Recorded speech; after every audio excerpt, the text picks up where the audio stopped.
Ladies and gentlemen, welcome back to another new rock album review.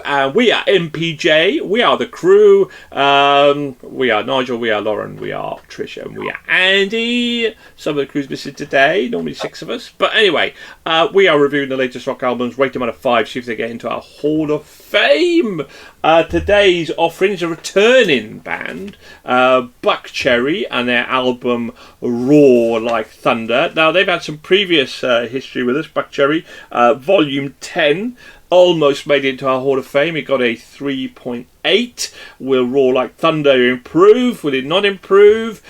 Somebody who's always improving is Andy. Andy, let's hear you today. What did you think of Buckcherry and Roar Like Thunder? Yeah, well, Buckcherry have been around for an awful long time, haven't they? They sort of come out of the same vein as the sort of the level of sort of Guns N' Roses, Motley Crue, kind of like that LA sleaze kind of rock sort of vibe and reign. But have they really moved beyond that? Not really, has to be said. Is that sound really working for me? Not really. I mean, the musicianship is kind of there, and they, in sort of terms of a rocking way, it's there as well. But it's very, again, it's a very dated kind of concept for me as well, I'm afraid. It doesn't really move beyond that sort of, booze and girls and sex and drugs and rock and roll, which obviously is rock and roll, but it's done in a very way which is like, you can't really do that these days, I'm afraid, because HR's going to get involved, and you can't say that about women and stuff like that. In the Me Too world, does it work? Not really, I'm afraid. So sorry, I think Buckcherry a bit past their sell by date, and they probably have been for an awful long time. It has to be said for me, in terms of music at least as well, and probably in terms of what they're writing about and talking about. Right, well, let's hear it from a girl's perspective. Lauren?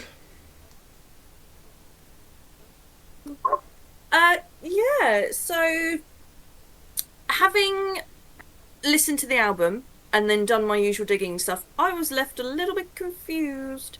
Mainly because, obviously, they're established in the 90s, but one of the key things I kept seeing was, whilst established in the 90s, they act as if their equivalents and I've forgotten the word for it now, as if their peers, got it back, as if their peers were more Motley Crue, that sort of thing is what they've sort of gone for in the past. And that's all good and well. And there was some of that sort of flavour in it. But I personally, having listened to it, I found it, and I don't know if it's because I'm a child of the 90s, so my music that I grew up with is then onward. For me, it had more like Good Charlotte vibes in places, stuff like that, where it was more like that naughty sort of sound. Way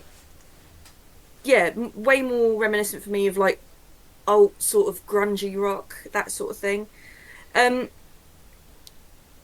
It's funky. I had a good time. I enjoyed listening to it. But it is one of those albums where there are other things that I go to first when I'm in that sort of mood for that sort of vibe. But yeah, that's not to say it's not a good album. I liked the vocals in places. So on the second track, When the Sun Goes Down, I liked the style of the vocals in that. It sort of gave me almost Gorillaz vibes, which was really odd. Again, it sort of added to the confusion, but I wasn't mad at it. My favourite track off the album in total was the last one, Let It Burn. I really liked it. I thought it ended off quite nicely.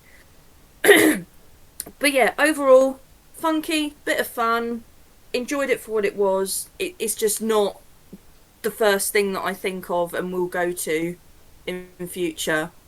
But yeah.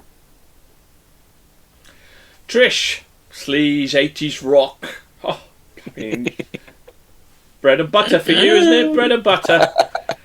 Oh, yeah. Okay. So there is no denying that Buckcherry are back with their 11th studio album, doing what they do so well. A relentless rock album with literally thunderous track after tracks hitting hard. The title opening track sets the tone and is a runaway success to get you hooked into every riff and beat. My favourite track on the album is the tongue-in-cheek 4th track on the album. The lead's vocals have not faltered over the years. If anything, I felt they got grittier and grittier the better. The album is pure rock and roll indulgence and intensity for your listening ears. If you like the last albums Hellbound and Volume 10 and you like the echo of an era of 80s rock, then you will love this.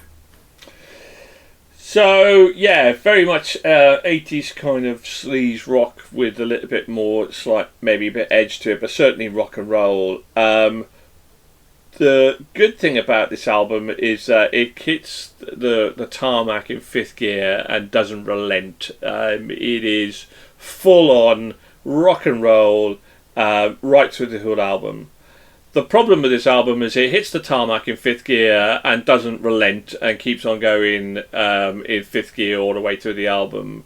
And for me, that just got boring. I think it became, whilst it really, a lot of it hit my sweet spot, Roar Like Thunder being the title of the album and my favourite track on the album, I just got bored of it because it just was... It sounded all a bit samey by the end. I think Volume 10 for me had a bit more variety in it. And as you know from previous reviews, I like change of tempos in an album. And whilst there was micro tempo changes, there wasn't really a tempo change per se. And for me, then that just got a bit samey. Which is a shame because this kind of type of music really does hit my sweet spot. And so, yeah. Enjoyable, just a bit. Come on, let's just vary it up a little bit. Otherwise, I'll just put a Whitesnake album on, back from the 80s, really. Solid. I think would be my kind of solid and enjoyable. But didn't blow me away. Okay, so let's find out. Will it get into our Hall of Fame? Will it beat Volume 10, which got 3.8? Let's start with... who did we start with? We started with Andy, didn't we? So, Andy, what did you give it? I gave it a 2.5. Lauren? I gave it a 3. A 3. Trish? I gave it a 4.5. You did. Chris Cully, give this a 3.5. Paul Matthews, give this a 3.5. Nigel Matthews, give this a 3.5. Bit like the album, really, kind of rinse and repeat from that perspective. Right, okay. That give it a 3.6 overall, which didn't quite eclipse Volume 10. Still in our top half of best albums of all time, 233rd and 65th of the year out of 100. But I mean, the standard is so high this year from the albums that we've listened to. But anyway, so do you agree, disagree? Leave your comments below. Hit the like and subscribe button. Thank you very much. Keep on rocking. Goodbye for now.